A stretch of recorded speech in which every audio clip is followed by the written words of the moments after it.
వెంకటేశ్వర స్వామికి పెరుగన్నం మట్టి కుండలు ఎందుకు పెడతారు? పూర్వకాలంలో తిరుమల కొండపై తిరుమలేశుడు శ్రీ వెంకటేశ్వర స్వామి వెలిసినప్పుడు ఆయన భక్తుల కోరికలు తీర్చడంలో ఎంతో నిమగ్నమై ఉండేవాడు. ఆయన నిత్య నైవేద్యంగా అన్నం, పెరుగన్నం వంటివి సమర్పించే ఆనవాయితీ అప్పటి నుంచే మొదలైంది.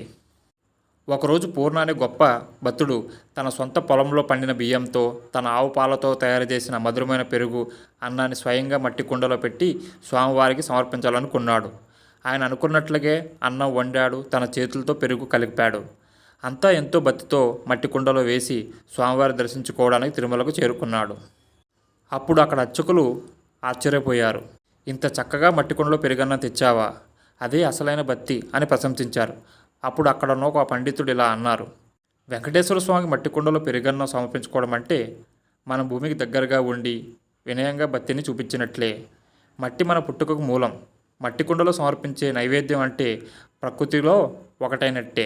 స్వచ్ఛమైన ప్రేమతో ఇచ్చే భక్తి వెండి పాత్రలు కాకుండా మట్టి కుండ ఉపయోగించడం వల్ల అది మనదైన ప్రేమను, సాంప్రదాయం తెలియజేస్తుంది. అంతేకాదు, మట్టి కుండలో అన్నం సహజంగా చల్లగా ఉంటుంది, శుభ్రమైన శక్తిని ఇస్తుంది. స్వామివారు ఇలాంటి భక్తిని ఇలాంటి స్వచ్ఛమైన ఎంతో ఇష్టపడతారు. అలా పూర్ణ మట్టి కుండలో తెచ్చిన అన్నాన్ని స్వామివారు స్వీకరించారు, తనని ఆశీర్వదించారు.